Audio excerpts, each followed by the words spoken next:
আমি আল্লাহ তাআলার কোরআনুল কারীম থেকে একটা আয়াতে কারিমা তেলাওয়াত করেছি, যে আয়াতে কারিমার মধ্যে আল্লাহ তাআলা বলেন লা ইয়াস্তাউই আসহাবুন নারি ওয়া আসহাবুল জান্নাহ। আল্লাহ তাআলা বলেন দুজুকি এবং বেহেশতের এক রকম নয়।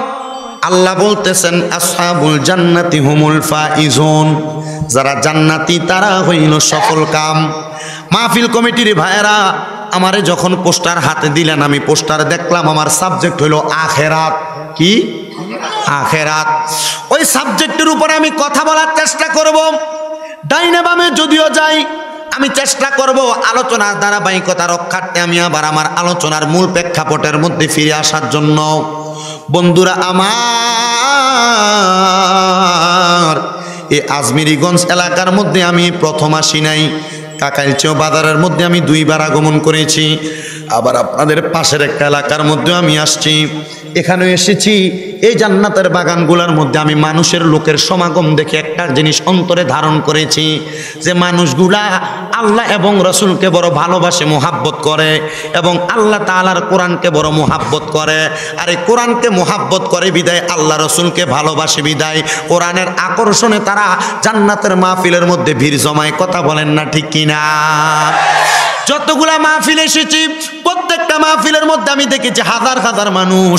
বাবাজিরা, আপনারা অনেক মানুষ এখানে বসেছেন, যদিও ঠান্ডা কাল, আপনাদের জনসমাগমের কারণে এখানে গরম গরম লাগতেছে।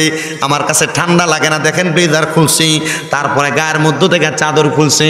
তবে একটা কথা মনে রাখেন, এই জান্নাতের বাগানের মধ্যে বসে আমার মুখ দিয়া 2-1টা বকর বকর শুনে বাড়িতে চলে গেলেন। আমার কথাগুলা শোনার পরে আপনার আমলে জিন্দিগিতে আপনি বাস্তবায়ন করলেন না। আল্লাহর কসম, এত কষ্ট করে এত টাকা খরচ করে বক্তাই না মাহফিল করানোর কোনো ফায়দা নাই। এবার আপনারা বলেন, আমি যদি আমার আলোচনার ধারাবাহিকতা এখন থেকে রক্ষা করি, শেষ পর্যন্ত যতগুলো আলোচনা করব, এখান থেকে যেটা আপনার কাছে পছন্দ হবে আপনি মানবেন, যেটা পছন্দ হবে না মানার দরকার নাই। পাশে আপনাদের কুশিয়ারা নদী আছে, যাওয়ার সময় এখানে ডাইল্লা দিয়া চলে যাইবেন। তবে একটা কথা মনে রাখবেন, আমার মুখের একটা কথা দ্বারা যদি আপনি হেদায়েত হয়ে যান, আল্লাহ যদি আপনাকে জান্নাত প্রদান করে, ও মুসলমান, আপনি জান্নাতে যাওয়ার সময় আমি গুনাহগার বান্দাটারে তালাশ করে নিয়ে যাইবেন। যেহেতু আমার বিষয় দিয়েছে আখেরাত, ওই আখেরাতের বিষয়ে যাওয়ার আগে মাহফিল কমিটির পক্ষ থেকে বলা হয়েছে শ্রোতা মণ্ডলীদেরকে সামনের দিকে এসে বসার জন্য। আমি জানি না কোন জায়গায় বইবেন, আরো সামনে আসতে গেলে একজন আর একজনের কাঁধুইটা বসা লাগবে, দরকার নাই, যে যেখানে জায়গা পান সেখানে বসে যান কষ্ট করে। এবার বন্ধুরা, আল্লাহ তাআলার কোরআনুল কারীমে আল্লাহ বলেছে লা ইয়াস্তাউই আসহাবুন নারি ওয়া আসহাবুল জান্নাহ। দুজুকি এবং জান্নাতীর একরকম নয়, দুজুকি এবং বেহেশতের একরকম নয়। আল্লাহ বলেন আসহাবুল জান্নাতি হুমুল ফাইজুন, যারা বেহেশতি তারা হইল সফল কাম। দুনিয়ার মুসলমান, কেন যারা বেহেশতি তারা সফল কাম, আপনার মনে কি প্রশ্ন জাগে না? আল্লাহ তাআলা কোরআনুল কারীমের মধ্যে বলেন, যারা বেহেশতি, দুনিয়াতে বেহেশতিদের মতো কাজ করেছে, নেক আমল করেছে, দুনিয়াতে 4টা কাজের মধ্যে তারা সমীচীন থাকতে পারছে। আল্লাহ ওই 4টা কাজ কি আপনার কাছে জানতে চায়? আল্লাহ বলে ইল্লাল্লাযীনা আমানু ওয়া আমিলুস সালিহাতি ওয়া তাওয়াসাউ বিল হাক্কি ওয়া তাওয়াসাউ বিস সবর। জবান খুলে উচ্চ কণ্ঠে জোরে জোরে পড়েন আল্লাহু আকবার। আল্লাহ বলেন জান্নাতে যাওয়ার উপযুক্ত 4 প্রকারের মানুষ হয়েছে। 1 নাম্বার যারা ঈমান এনেছে। আপনারা বলেন আমাদের প্রত্যেকের ঈমান আছে না নাই? এটার গ্যারান্টি কেউ দিতে পারবে না, কারণ ঈমানের মূল ধারাবাহিকতা হইল 7টা। 1 নাম্বার আমানতু বিল্লাহ, 2 নাম্বার আমানতু বিল্লাহি ওয়া মালাইকাতিহি ওয়া কুতুবিহি ওয়া রাসূলিহি ওয়াল ইয়াউমিল আখিরি ওয়াল কদরি খাইরিহি ওয়া শাররিহি মিনাল্লাহি তাআলা ওয়াল বাসি বাদাল মাউত। মানুষের ঈমানের পরিপূর্ণতার ধারা হলো 7টা। 1 নাম্বার আল্লাহর প্রতি ঈমান আনা, 2 নাম্বার ফেরেশতার প্রতি ঈমান আনা, 3 নাম্বার কিতাবের প্রতি ঈমান আনা, 4 নাম্বার রাসূলের প্রতি ঈমান আনা, 5 নাম্বার হইল আখিরাতের প্রতি ঈমান আনা, 6 নাম্বার তাকদীরের ভালো এবং মন্দের প্রতি ঈমান আনা। যে আপনার এলাকার মধ্যে কেউ 10 তলা বিল্ডিং বানাইলো আর কেউ ভাঙ্গা বেড়ার ঘরের মধ্যে থাকলো, এটা দেখে হিংসা করা যাবে না। আল্লাহ আপনাকে ভালো মনে করছেন বিদায় ভালো ঘরে রাখছে, আর আল্লাহ এটাকে ভালো মনে করছেন বিদায় ভাঙ্গা ঘরে রাখছে। এজন্য ইনকাম কম হইলে হইলেও কোনো চিন্তা করবেন না। আল্লাহ ভালো মনে করেছেন বিদে আপনাকে এমন ঘরে রাখছে। আমি যখন ওই পার থেকে এই পারে আসতেছি, আমাকে একজন মুরব্বী কয়, হুজুর আমাদের মসজিদরা নদীর এই পাঁচ বরাবর ছিল, নদী ভাঙতে ভাঙতে আমরা মসজিদ নিয়ে ওই পারে নিয়ে করছি। আমি কইলাম এখনো তো নদী ভাঙতে ভাঙতে মসজিদের কাছাকাছি চলে আসতে, পরে কি করবেন? কয় হুজুর আল্লাহর ঘর মসজিদ ব্যবস্থা আল্লাহ করে দিবে, এটাও তাকদির তাকদির তাকদির। আল্লাহ তাআলা এই এলাকার মানুষের তকদির এমন রাখছেন বিদে এলাকার মানুষ এত কষ্ট করে, কিন্তু দেখে যদিও কষ্ট করে মানুষগুলা মাহফিল করে মসজিদ সুন্দর করে সাজায়, মানুষগুলার উপস্থিতি প্রমাণ করে আল্লাহ তাআলা হয়তোবা আজকের মাহফিল কবুল করে নিতে পারে। কথা বলেন ঠিক কিনা? আল্লাহ যেন আজকের জান্নাতের বাগান কবুল করে, জোরে বলেন আমিন। সবাই জবান খুলে জোরে জোরে দরুদ শরীফ পড়েন। আল্লাহুম্মা সাল্লি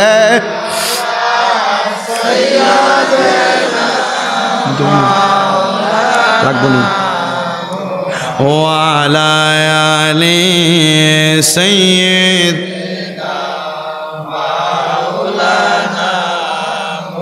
জগৎ পাগল কাবার জন্য, কাবা পাগল মাহবুদের, মাহবুদ পাগল দয়াল নবীজির, নবীজি পাগল উম্মতের। আল্লাহুম্মা জোরে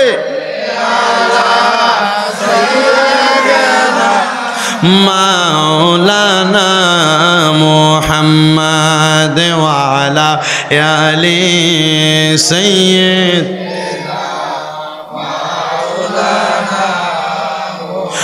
ওয়াল ইয়াউমিল আখিরি ওয়াল কদরি খায়রিহি ওয়া শাররিহি।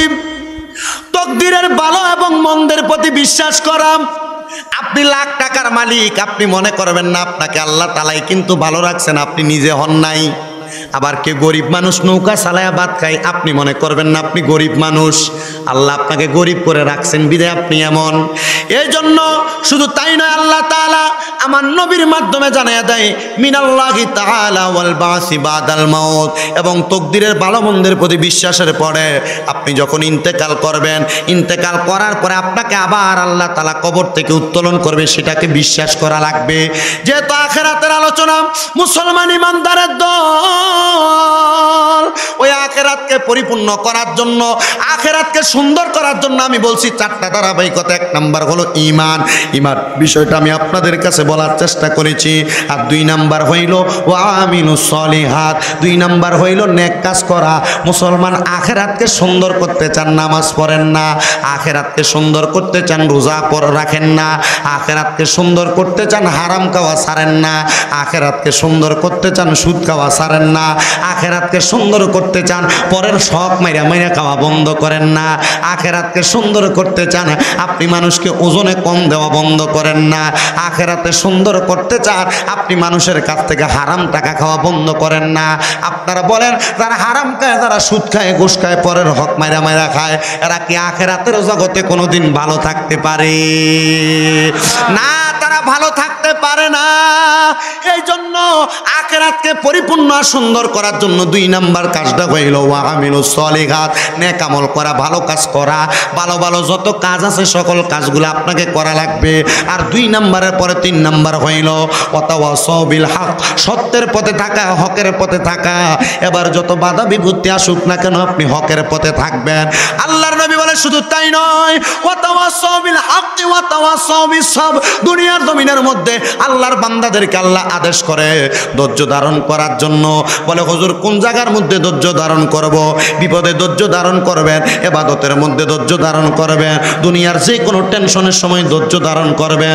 যখন আপনি ধৈর্য ধারণ করে দুনিয়ার জমিনের মধ্যে প্রথম থেকে শেষ পর্যন্ত ইবাদত করে কাটিয়ে দিতে পারবেন, এই ধৈর্যের কারণে আল্লাহ তাআলা আপনি বান্দাকে নাজাতের ফয়সালা করে দিবেন। বলেন সুবহানাল্লাহ।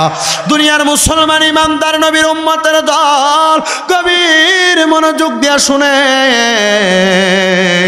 ওই আখিরাতের চিন্তাধারাটা কত কঠিন। শুধু আখিরাতের চিন্তা তো আমরা আল্লাহর বান্দারা করি না, আখিরাতের চিন্তা আল্লাহ তাআলার অনেক নবী রাসূলরা করেছেন। ওগো নবী রাসূলরা, আপনারা তো আখিরাতের চিন্তা করার কথা নয়, আপনারা সকল নবীরা মাসুম, নবী আপনার সকল সাহাবায়ে কেরামও মাসুম, কারোর কোনো গুনাহ নাই, কারোর কোনো কিছু নাই। ইয়া রাসূলুল্লাহ, তাহলে কেন নবীরা আখিরাত নিয়ে তো চিন্তা করেছে? আরে নবীরা চিন্তা করে উম্মতকে শিক্ষা দিয়েছে, উম্মতেরা শিক্ষা গ্রহণ করো। তোমরা যদি আখিরাতকে নিয়ে, কবর নিয়ে, হাসর নিয়ে, মিজান নিয়ে, ফুলসিরাত নিয়ে এমন কঠিনভাবে চিন্তা করো, আমার আল্লাহ তাআলা তোমাদের ইন্তেকালের পরে নাজাত দান করবে। বলেন সুবহানাল্লাহ। নবীজির হাদিস শরীফ হযরতে আনাস ইবনে মালিক রাদিয়াল্লাহু তাআলা আনহু হাদিস বর্ণনা করেন। উনি বলে, আমি আমার নবীজির 10 বছর খেদমত করেছি, খেদমত করার কারণে আমার উপাধি হইল খাদিমুর রাসূল। আমি আমার নবীজির জবান মুবারকের মধ্যে বলতে শুনলাম, নবী আমার বলেছেন যে দুনিয়ার জমিনের মধ্যে যেই ব্যক্তি দৈনিক 20 বার মরণের কথা স্মরণ করবে, কয়বার?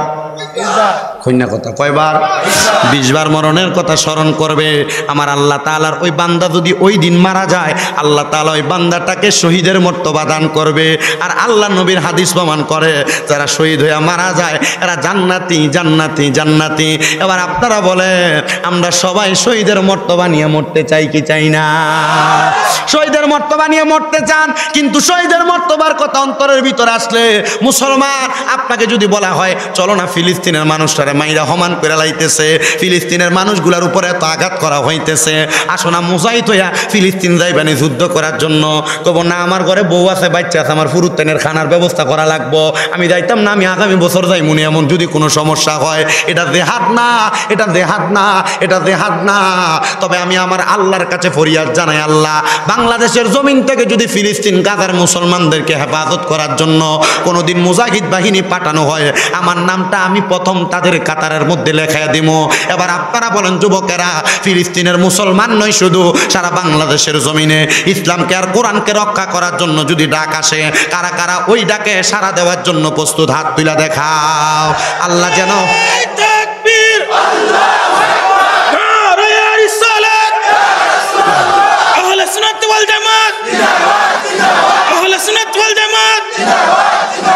ইসলামের শত্রুরা হুঁশিয়ার সাহেব, ইসলামের শত্রুরা কারি সামনে ডাক্তার সাহেব। নামাজ পড়া যেমন ভাবে ফরজ, রোজা রাখা যেমন ভাবে ফরজ, জিহাদ করো তেমন ভাবে ফরজ। তবে ডাকটা যখন আসবে ঠিক টাইমে জিহাদ করা ফরজ। কিন্তু মুসলমান আখিরাতের চিন্তা করো, জিহাদের চিন্তা তার অন্তরে একটুও নাই। এজন্য একটা কথা মনে রাখবা, মুসলমানের অন্তরে ঈমানি চেতনাটা যদি পরিপূর্ণ থাকে, আখিরাতের ভয় যদি পরিপূর্ণ থাকে, সেই ব্যক্তি কোনোদিন তার জীবনের ভয় করে না, জানের ভয় করে না, মালের ভয় করে না, ইজ্জতের ভয় করে না, সম্মানের ভয় করে না। কেন আমি এই কথাটা বললাম? মনোযোগ দিয়ে শুনবা মুসলমান ও নবীর উম্মতের দলেরা। আখিরাতের চিন্তা আমরা যেমন করি, আমাদের চাইতে অন্যান্য নবীরও ঠিক তেমন ভাবে করেছে। নবীদেরকে জিজ্ঞাসা করা হয়েছে, আপনারা কেন আখিরাতের চিন্তা করেন? ওনারা বলছেন, আমার উম্মতদেরকে শিক্ষা দেওয়ার জন্য। উম্মত এমন ভাবে আখিরাতের চিন্তা করলে আল্লাহ তোমারে জান্নাত দিব, নাজাত দিব, নাজাত দিব। এবার বলেন, আখিরাতের চিন্তা তার অন্তরে রাইখা আমরা সবাই নাজাত প্রাপ্তদের অন্তর্ভুক্ত হইতে চাই কি চাই না? আল্লাহ তাআলা কোরআনে বলে, ইয়া আইয়ুহাল্লাযীনা আমানুত্তাকুল্লাহা ওয়াল তানজুর নাফসুম মা কদ্দামাত লিগাদিন ওয়াত্তাকুল্লাহা ইন্নাল্লাহা খাবীরুম বিমা তা'মালুন। আল্লাহ তাআলা দুনিয়ার কোনো মুসল্লিকে ডাক দেয় না, মুসলমানকে ডাক দেয় না, হুজুরকে ডাক দেয় না, সত্তার মেম্বারদেরকে ডাক দেয় না। আল্লাহ তাআলা বলে, ইয়া আইয়ুহাল্লাযীনা আমানু, হে যারা ঈমানদার, ইত্তাকুল্লাহ, আল্লাহকে ভয় করো। আল্লাহ বলেন, ওয়াল তানজুর, তোমাদের প্রত্যেকের তাকানো উচিত, নজর করা উচিত, দেখা উচিত। নাফসুম মা কদ্দামাত লিগাদ, তোমাদের পূর্ববর্তীদেরকে তাকে প্রেরণ করা হয়েছে, অগ্নে প্রেরণ করা হয়েছে, তোমরা তোমাদের জন্য কি প্রেরণ করেছ? আল্লাহ বলতেছেন, ইত্তাকুল্লাহ, তোমরা আল্লাহকে ভয় করো, ইন্নাল্লাহা খাবীরুম বিমা তা'মালুন, আমার আল্লাহ তাআলা নিশ্চয়ই নিশ্চয়ই তোমাদের অন্তরের খবর সম্পর্কে অবহিত। এবার আপনারা বলেন, একই আয়াতের মধ্যে আল্লাহ দুইবার বললেন আল্লাহকে ভয় করার জন্য। কারা কারা আল্লাহকে ভয় করেন ডান হাত তুলে আমার আল্লাহরে দেখাইয়া দেন। কোনো তাকবীর দেন না। আল্লাহরে ভয় করি তো আমরা, হাত নামান।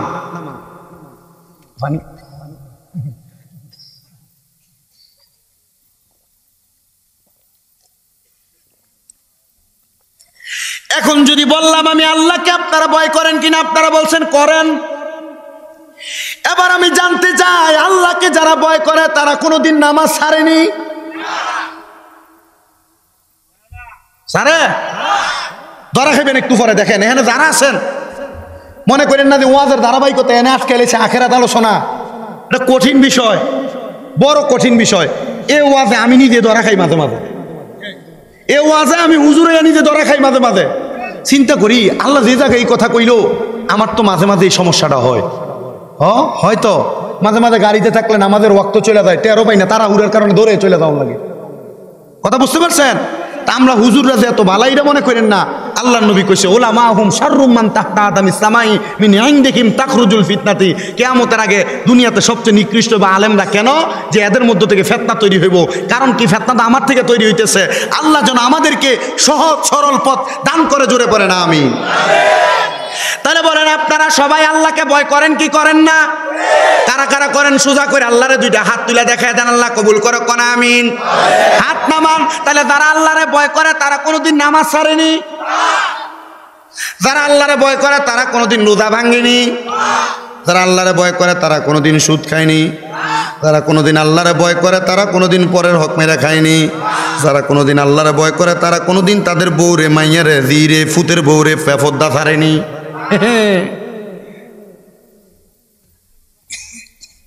ওরে গায়ের জোরে বললে কথা, নবীর প্রাণে লাগে ব্যথা, চিরদিন তুই থাকবি না ভুবনে। আই রে চিরদিন তুই থাকবি না ভুবনে। ওরে বল কমিবে হাতে পায়, পেশারে মাথা ঘুরাই, ছোট অক্ষর দেখবি না নয়নে নিরঞ্জনে। দিবে তোরে দুজকের আগুনে, পূর্বে তোরে দুজকের আগুনে নিরঞ্জনে, দিবে তোরে দুজকের আগুনে। আরে আপনি মনে করছেন আপনি মুরব্বী হয়ে গেছেন, যুবক বয়সে ইবাদত করেন নাই, মুরব্বী হই বয়সটা। আমার এক ভাই রেজাউল করিম ভাই কুমিল্লাতে, আপনারা যারা ক্যান্টনমেন্ট গেছেন, ক্যান্টনমেন্ট জিহান রেস্তোরাঁ আছে ওনার, ওই হোটেলের মালিক, ওনার জিহান রেস্তোরাঁর মালিক। ওনার বাবার মারা যাওয়ার পরে আমি জানাজা পড়তে গেছি। তো জানাজার আগে, জোহরের নামাজের বাদ জানাজা, আমি জানাজার নামাজ পড়ার আগে জোহর পড়তে গেলাম। মসজিদে যায় দেখি একজন মুরব্বী মানুষ নামাজ পড়তেছে। আমরা তো সেজদা থেকে উইঠা, দুই সেজদার মাঝখানে এ দুইটা হাত হাঁটুর উপরে এভাবে রাইখা এরপরে বসি তাশাহুদ পড়ি, ঠিক না? কিন্তু ওই মুরব্বীকে দেখলাম এই দুইটা হাত এখানে রাখতে পারে না। তার হাঁটুটাকে হাঁটু গেরাইয়া, আমরা যেমন আটটা দিয়া বই বলি, হাঁটু গেরাইয়া একটা হাত দিয়ে ধরে রেখে এক হাত এখানে দিয়া রাখছে। আমি চিন্তা করলাম, মুরব্বী বুড়া হইয়া গেছ, এখন কষ্ট করে আইসো নামাজ পড়তে, কিন্তু আল্লাহর নবী কইছে ইয়াং বয়সে, যুবক বয়সে এবাদত করলে এই এবাদতের পাওয়ার আরো বেশি থাকে। জোরে বলেন ঠিক কিনা?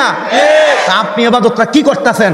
ওয়াজের ধারাবাহিকতা, একটা সেকেন্ড আর একটা মিনিট লাগে না, ঠান্ডা করে দেয়। কিন্তু একটা কথা মনে রাখেন, আপনি যদি আখেরাতকে ভয় করেন, আখেরাতের কথা অন্তরে আসে, আপনি নামাজ ছাড়তে পারেন না। আখেরাতের কথা অন্তরে থাকলে রোজা ছাড়তে পারেন না। আখেরাতের কথা স্মরণ থাকলে মানুষের হক মেরে খাইতে পারেন না। আখেরাতের কথা মনে থাকলে সুদ খাইতে পারেন না। আখেরাতের কথা মনে থাকলে ঘুষ খাইতে পারেন না। আখেরাতের কথা মনে থাকলে হারাম খাইতে পারেন না।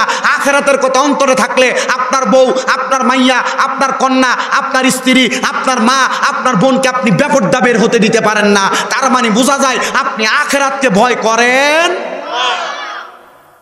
এবার আল্লাহ বলেন, ওয়ালা তাকুনু কাল্লাযীনা নাসুল্লাহা ফাআনসাহুম আনফুসাহুম উলাইকা হুমুল ফাসিকুন।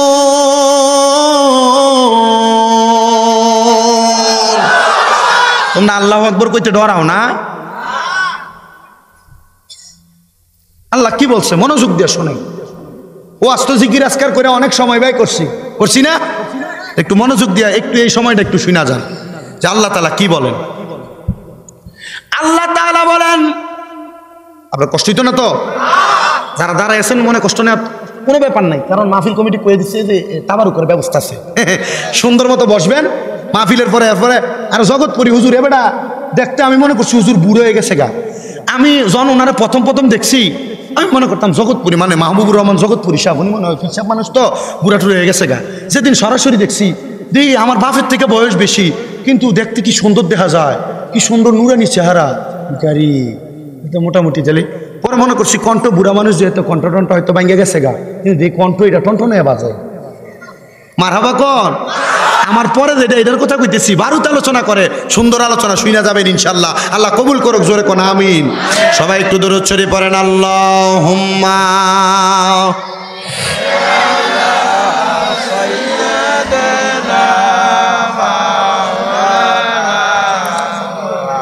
ওয়া আলা আলি সাইয়্যিদিনা। ভালোবাসার জায়গা মদিনা, ভালো লাগার জায়গা মদিনা, বলো ভালোবাসার জায়গা মদিনা, ভালো লাগার জায়গা মদিনা, বলেন ভালোবাসার এগুলো রেখে দেন এখানে, ভালো লাগার জায়গা মদিনা। এত সুন্দর জায়গা কোথাও দেখি না, এত সুন্দর জায়গা কোথাও দেখি না, সাজিয়েছেন দয়াল রাব্বানা, ভালোবাসার জায়গা মদিনা, বলেন ভালোবাসার ভালো লাগার জায়গা মদিনা, বলেন ভালোবাসার ভালো লাগার জায়গা মদিনা শরীফ দয়ার খাজিনা, মদিনা শরীফ দয়ার খাজিনা, আশিকে ছাড়া অন্য বোঝে না, ভালোবাসার জায়গা মদিনা, বলেন ভালোবাসার জোরে ভালো লাগার জায়গা মদিনা, বলেন ভালোবাসার ভালো লাগার। এত সুন্দর জায়গা কোথাও দেখি না, এত সুন্দর জায়গা কোথাও দেখি না, সাজিয়েছেন আল্লাহ রাব্বানা, সাজিয়েছেন দয়াল রাব্বানা, ভালোবাসার জায়গা মদিনা, বলেন ভালোবাসার ভালো লাগার। ও মুসলমান, ও নবীর উম্মতের দলেরা, আশিক রাসূল ভাই বাবারা, আমি যে আয়াতে কারিমা তেলাওয়াত করলাম, মনোযোগ দিয়ে আয়াতে কারিমার ভঙ্গানুবাদ একটু শুনে নেন। আমার আল্লাহ তাআলা কুরআনুল কারীমের মধ্যে বলেন, ওয়ালা তাকুনু, তোমরা তাদের মতো হইও না, কাল্লাযিনা যাহারা নাসুল্লাহ, আল্লাহকে ভুলে বসেছে, আল্লাহকে ভুলে গিয়েছে। আপনাদেরকে যদি প্রশ্ন করে আল্লাহকে মনে আছে কিনা, আপনারা বলবেন মনে আছে, কিন্তু একটা প্রশ্নের উত্তরটা এটাই হবে, তারা আল্লাহরে মনে রাখে, তারা নামাজ ছাড়ে না, রোজা ছাড়ে না, হজ ছাড়ে না, যাকাত ছাড়ে না, হারাম খাবার কোনো কিছু খায় না। আল্লাহ কয় এরা আমারে মনে রাখছে, এরা এদের মুখের কথা, কিন্তু এটা এদের অন্তরের কথা নয়। ওগো আল্লাহ, আল্লাহ কেন এটা তাদের মুখের কথা, অন্তরের কথা নয়। আল্লাহ কয় ফাআনসাহুম আনফুসাহুম, আমি আল্লাহ এদেরকে ভুলে রাখছি, বিপদে ফালাইয়া রাখছে। আনফুসাহুম, এরা নিজের কথা নিজেরা ভুলে গেছে। ও আল্লাহ, তারা কারা আপনার কাছে আমরা জানতে চাই। আল্লাহ কয় উলাইকা হুমুল ফাসিকুন, এদের পরিচয় হইল এরা ফাসিক, এদের পরিচয় হইল এরা ফাসিক। আপনি মনে করছেন আপনি মুখে মুখে মুসলমান দাবি করেন, নামাজ পড়েন না, মুখে মুখে মুসলমান দাবি করেন, কবরকে ভয় করেন না। হে আমার ফিরিজপুর এবং আজানপুর এলাকার পর্দার অন্তরালের মা বোনেরা, যারা যারা মাইকের আওয়াজ শুনতেছেন, আপনারা মনোযোগ দিয়ে শুনবেন গো মা বোনেরা। আমিও আপনাদের মতো একটা গর্বের মায়ের সন্তান। আমার মা যেমন মা, আপনিও তেমন মা। আমার মা যেমন আমাকে জন্ম দিয়েছে, আপনিও সন্তান জন্ম দিয়েছেন। আপনি যদি চান আপনার সন্তানটাকে নামাজি বানাইতে পারবেন, আপনার সন্তানটাকে আখিরাতের পাগল বানাইতে পারবেন, আপনার সন্তানকে আল্লাহ রসুলের পথ মতে চালাইতে পারবেন। আপনি মা একটু শাসন করলে, একটু সন্তানকে বুঝিয়ে বললে, দেখবেন আপনার সন্তানটা আখিরাতের পথের মধ্যে চলে গেছে। ও হুজুর, আখিরাতের পথওয়ালা আমি কেমনে কেমনে হব? আমার তো জানতে বড় ইচ্ছা হয়। আল্লাহ তাআলার একজন পয়গাম্বর হযরতে জাকারিয়া আলাইহিস সালাতু ওয়াস সালামের নাম আপনারা এখন শুনেন নাই? জাকারিয়া নবীর নাম শুনছেন তো আপনারা? কথা বলে শুনছেন তো আপনারা? শুনছেন তো আপনারা? ওই হযরতে জাকারিয়া আলাইহিস সালাতু ওয়াস সালামের জীবনী থেকে আমি কথা বলি। আমার আল্লাহ তাআলা হযরতে জাকারিয়া পয়গাম্বরকে অনেক দিন পরে একজন সন্তান দান করছে, অনেক দিন পরে দান করছেন, অনেক দিন পরে দান করছেন। কিন্তু হযরত জাকারিয়া আলাইহিস সালাতু ওয়াস সালামের সন্তান নামটা কোন তো কেউ আছেন নাকি বলুন? হ্যাঁ ইয়াহিয়া। হ্যাঁ কে কইছিলা? ইয়াহিয়া আলাইহিস সালাম। মাশাআল্লাহ, ধন্যবাদ। হ্যাঁ এটি ওয়াজ মনে রাখে, ওয়াজ শুই না। হযরত জাকারিয়া নবীর সন্তানের নাম ইয়াহিয়া আলাইহিস সালাতু ওয়াস সালাম। ওই হযরত ইয়াহিয়া আলাইহিস সালাতু ওয়াস সালামের জন্মের অনেক বড় ঘটনা, সেখানে আমি যাচ্ছি না। হযরত ইয়াহিয়া আলাইহিস সালাতু ওয়াস সালামের বয়স যখন 7 থেকে 8 বছর, কেউ বলেন 9 বছর বয়স, হযরত জাকারিয়া পয়গাম্বর অনেক বছর পরে একটা সন্তান পাইছেন। মায়া কি কম না বেশি? মায়া কম না বেশি? সন্তান এমনি তো হয় না, অনেক দিন পরে হয়েছে। এই সন্তানের মায়া অনেক বেশি। হযরত জাকারিয়া নবী 8 বছর 9 বছরের মাথায় হযরত ইয়াহিয়া পয়গাম্বরকে খুঁজে পাচ্ছেন না। না পাইয়া হযরতে জাকারিয়া নবী যে ইবাদত খানার মধ্যে ইবাদত করেন, সেখান থেকে ঘরের মধ্য থেকে বের হইয়া দেখতেছেন হযরত ইয়াহিয়া নবী নাই। তালাশ করতেছেন হযরত ইয়াহিয়া পয়গাম্বর কোথায়, ওনারে খুঁজে পাওয়া যাচ্ছে না। আরে জাকারিয়া নবী জঙ্গলে তালাশ করে, পাহাড়ের গুহার মধ্যে তালাশ করে, সম্পূর্ণ এলাকা তালাশ করে, কোনো জায়গার মধ্যে পায় না। 3 দিন, কেউ বলে 7 দিন, কেউ বলে 14 দিন হযরত ইয়াহিয়া পয়গাম্বরকে খুঁজে পাচ্ছেন না। ও মুসলমান নবীর উম্মতের দলেরা মনোযোগ দিয়া শোনো। এবার হযরতে ইয়াহিয়া আলাইহিস সালাতু ওয়াস সালামকে যখন খুঁজে না পায়, জাকারিয়া নবী চিন্তা করলেন, আমার সন্তান আমি খুঁজে পাই না, আমি তালাশ করতে গেলাম। আরে আমার আল্লাহ তাআলা তো আমার অন্তরের খবর জানে। আমি আমার ইবাদত খানার মধ্যে যে আল্লাহর ইবাদত করি, যদি আমার আল্লাহ আমার মনের খবর যাই নাই তাকে আমার ফুতের আবার আমার কাছে ফিরিয়ে দিব। সুবহানাল্লাহ কইলেন না? হযরত জাকারিয়া পয়গম্বর উনি ওনার ইবাদত খানার মধ্যে প্রবেশ করে দেখতেছেন ওনার সন্তান ওই ইবাদত খানার মধ্যে সিজদায় পড়ে আছে। বয়স মাত্র 8 থেকে, জোরে কোন না, 8 থেকে 9 বছর বয়স।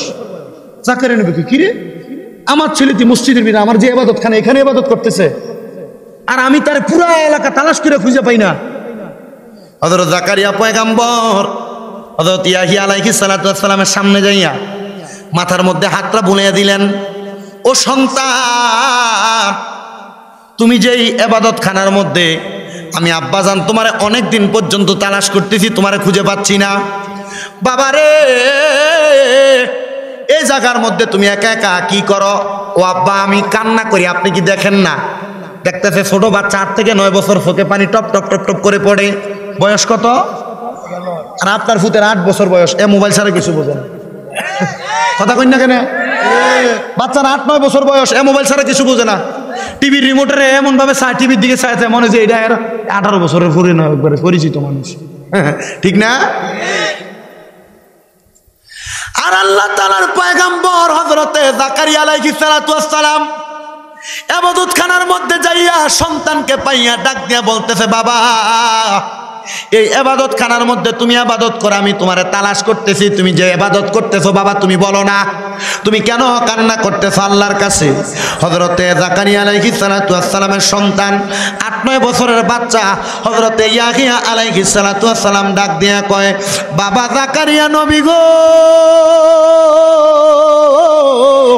ও আমার আব্বাজান, আমি এই জায়গায় কি করি একটু শোনেন গো বাবা, আমি আপনার সন্তান, এই কথা আপনি মানেন? বলে হ্যাঁ মানি।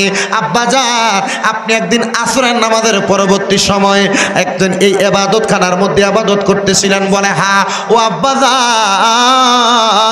এই ইবাদত খানার মধ্যে যখন আপনি ইবাদত করতেছিলেন, আপনি যখন কান্না করতেছিলেন, আমি সন্তানের বয়স তখন মাত্র 7 বছর, আমি আপনি বাবার কাছে হিসাব প্রশ্ন করছি, ও আব্বাজান আপনি কেন ইবাদত খানার মধ্যে কান্দেন?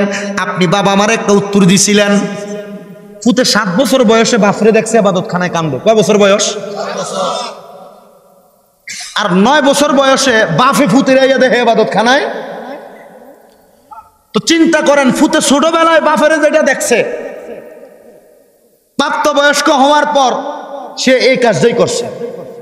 আপনি যদি আপনার বউয়ের সামনে, আপনার ছেলের সামনে বউরে ফিডান, ফুতে বড় হয়ে আপনার বউরে গাইলেও দিবে। আপনি যদি আপনার ফুতের সামনে মসজিদের নামাজের টাইমে সিগারেটের ফুটকিট মুখ লাগে টানেন, তা আপনার ফুত এটা 9-10 বছর হইলে এটা সিগারেটে খাইব। কথা কই না কেন? আপনি যদি আপনার বউরে আপনার ফুতের সামনে গালাগালি করেন ছোটবেলা, তো এই ফুতে বড় হওয়ার পরে সেম কাজ করবে। তার মানে বোঝা যায় জাতের দ্বারা যেটা খেতের নাড়াও এইটা। আপনি জাত যদি ঠিক রাখতে পারেন এই সন্তান ঠিক থাকবে, আপনার কর্ম যদি ঠিক হয় সন্তান ঠিক হবে। কথা কয় না কেন? এই যে আমার মুরব্বী বাবারা এখানে বসে আছেন, ওনারা ওনাদের সন্তানদেরকে কষ্ট করে মানুষ করছেন। জিগান এমনও সময় গেছে এ কোন রকম ভাত লবণ দিয়ে আমি ফিসা ভাত খেয়ে সন্তান মানুষ করছে। আল্লাহ পাক চাইলে ওনাদেরকে এখন অনেক ভালো রাখছেন না? রাখছেন। ওনারা ওনাদের সন্তানদেরকে কষ্টর আদর্শ শিখাইছেন, এজন্য কষ্ট করছে। আর বিশেষ করে আপনাদের সাল্লা, আজমিরিগঞ্জ, বানিয়াচং, সুনামগঞ্জ এই অঞ্চলের মানুষ অনেক কষ্ট করে আপনারা এলাকার জমিনের ভিতরে আপনাদের সংসারটাকে টিকিয়ে রাখতেছেন। অনেক কষ্ট করেন আপনারা।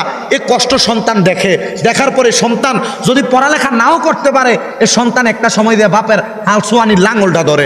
সন্তান বাপের পেছনে যে কাজ করে, ক্ষেতের আইল কাছায়, গালা কাছায়, করে কি করে না? এখন না টাকা পয়সার দাম বাড়ার কারণে সন্তানের জন্য বাপ মা এত কষ্ট করে যে হ্যাঁ আমি দিনের পর দিন রাতের পর রাত কষ্ট করবো, আমার ফুতের দূরে একটা মাদ্রাসায় দিয়ে দিব, আমার মেয়েটাকে আমার ছেলেটাকে দূরে একটা জায়গায় পড়ালেখা করামো, আমার সন্তান উচ্চ শিক্ষিত হবে। এলাকার অনেক প্রবাসীরা বিদেশ গেছে না, বাপ মা কষ্ট করে লাঙ্গল ঠেলা ঠেলা কষ্ট করে তারে পাঠাইছে বিদেশ। ওই সন্তান বিদেশের জমিন থেকে আজকে আম্মা আব্বারে সুখে রাখতেছে, শান্তিতে রাখতেছে। দুই একজন কথা কিঞ্চিত হয়তো প্রবাসে যাওয়ার পর মা বাপরে ভুলা যায়, আম্মা আব্বারে কষ্ট দেয়, বা বউয়ের কথা শুনে বউয়ের মায়ের পরে মা বাপরে ভাত খাওয়ায় না। তবে সব প্রবাসীর একরকম নয়। তবে এই বাপমাগুলা কষ্ট করছে, সন্তান বাপমার কষ্ট দেখছে, দেখার কারণে সন্তান বাপমারে লালন পালন করে। কথা কন ঠিক কিনা? এই জন্য সন্তান ছোটবেলায় বাপমার থেকে যা শিখবে সন্তান ওই আদর্শ গ্রহণ করবে। আপনার সন্তানকে আপনি বালা শিখাইলে সন্তান বালা শিখবো, খারাপ শিখাইলে খারাপ শিখবো। এই জন্য সন্তানের সামনে নিজের বউকে, নিজের স্ত্রীকে গালি দিতে সাবধান, সন্তানের সামনে নিজের বউয়ের গায়ে হাত তুলতে সাবধান, সন্তানের সামনে এমন কোনো কুকর্ম করতে সাবধান। আর সন্তানের সামনে না, দুনিয়ার কোনো মানুষের সামনে কোনো কুকর্ম, খারাপ কর্ম করতে সাবধান। কারণ আপনাকে চিন্তা করতে হবে আপনার এই জগৎ জগৎ না, পরকালের একটা জগৎ, এটাই আসল। আপনারা চিন্তা করতে হবে আপনি দুনিয়ার মানুষকে ধোকা দিয়ে লুকিয়ে লুকিয়ে গুনাহ করবেন। আচ্ছা কোন সন্তান দেখলো না, বউ দেখলো না, মা দেখলো না, বাবা দেখলো না, দুনিয়ার কেউ দেখলো না, দুনিয়ার সর্দার মাতাব্বর দেখলো না, একজন দেখে। এই নামটা আসতে গেছো তোমরা, আরো জোরে ডাক দাও, এটা হাত তুলে ডাক দাও, উচ্চ কণ্ঠে ডাক দাও। দেখেন কে? এজন্য সমাজের মধ্যে যারা সুদ খান, ঘুষ খান, পরের সম্পদ মাইরা খান, মানুষকে ব্যভিচার করে খান, সাবধান হয়ে যান। দুনিয়ার কেউ আপনাকে ডাক দিবে না। মনে করছেন লাঠির জোরের কারণে আপনারা ডাক দেয় না, জি না, লাঠির জোরের কাছে দুনিয়ার মানুষ যদি ডাক না দেয়, ইন্না বাতুশা রাব্বিকা লাশাদীদ, নিশ্চয় আল্লাহর ধরা শক্ত ধরা, আল্লাহর মায়ের দুনিয়ার ভাই। এজন্য যারা গুনার কাম করে এরা নিয়ে আপনার আফসোস করার দরকার নাই, আপনি ইবাদত করেন। ঠিক আছে না? হ্যাঁ আমি তেল আনছি না ভাই, আমার গাড়িরও গ্যাস শেষ হয়ে গেছে, গাড়িতে আমার তেল লাগবো বাড়তি। দিবাই নেই বাবা, মাশাল্লাহ, আল্লাহ কবুল করতো। আল্লাহ অত আসছি না, আমিন, আরো জোরে কই না আমিন।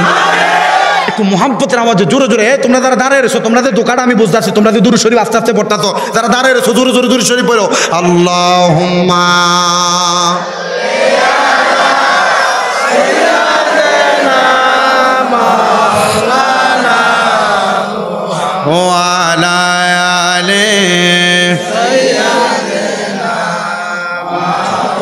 পানিটার কালারটা বলা না।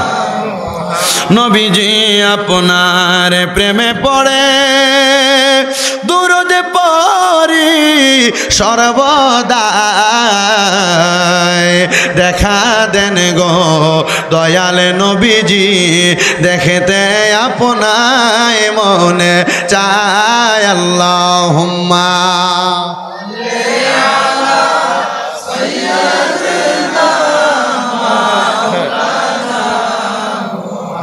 ওয়ালা আলে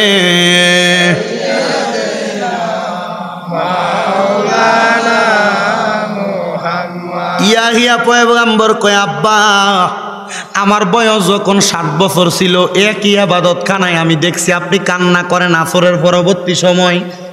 ও আব্বা আব্বা আপনারে আমি প্রশ্ন করছিলাম আপনি কেন কান্না করেন? আপনি বাপ জাকারিয়া পয়গাম্বর, আমি ফুতেরে জবাব দিছেন যে এই চোখের পানিগুলা আল্লাহ তাআলার এই হাসরের ময়দান এবং জান্নাতের দূরত্বের মাঝখানটা পার করার মাধ্যম হইল চোখের পানি।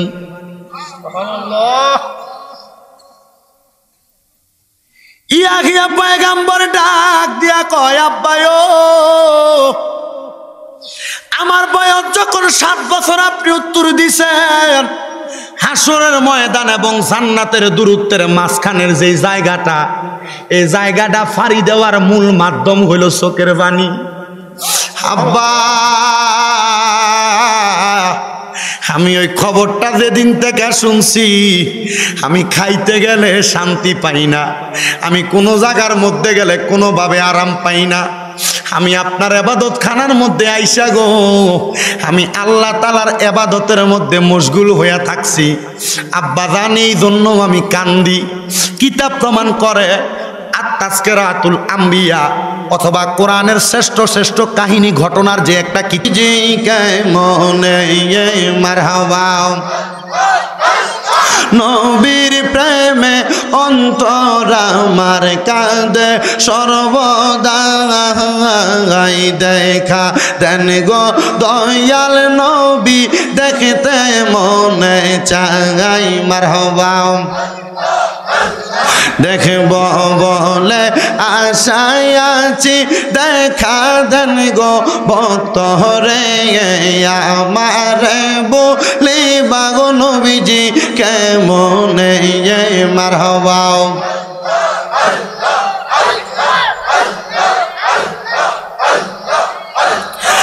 লা ইলাহা ইল্লাল্লাহু মুহাম্মাদুর রাসূলুল্লাহ সাল্লাল্লাহু আলাইহি ওয়াসাল্লাম। সবাই জবান খুলে মোহাব্বতের আওয়াজে উচ্চ কণ্ঠে পড়েন আলহামদুলিল্লাহ।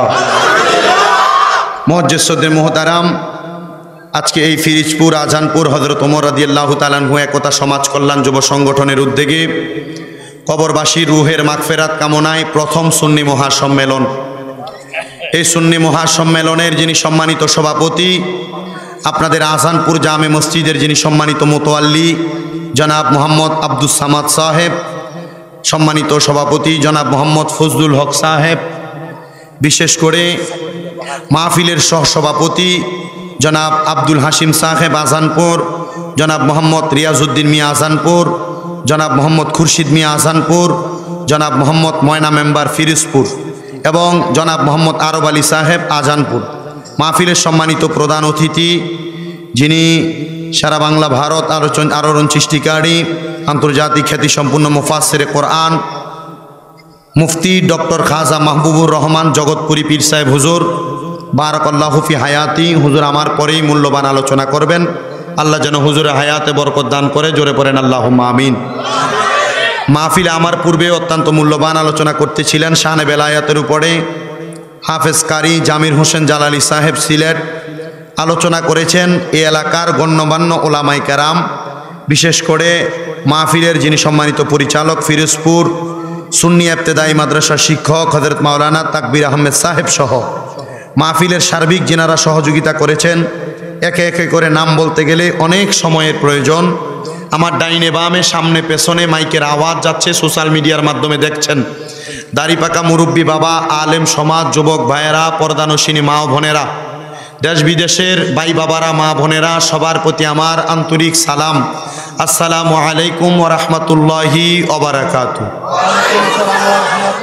আপনারা বলেন এই ফিরোজপুর এবং আজানপুরের জমিনে এত সুন্দর জান্নাতের বাগান হয়েছে, আপনারা খুশি না বেজার? যারা যারা খুশি জবান খুলে উচ্চ কণ্ঠে জোরে পড়েন আলহামদুলিল্লাহ। আমার বাবাজিরা, বন্ধুরা, আর ডাইনে বামে যাব না, আমি আমার আলোচনার ধারাবাহিকতা রক্ষা কর।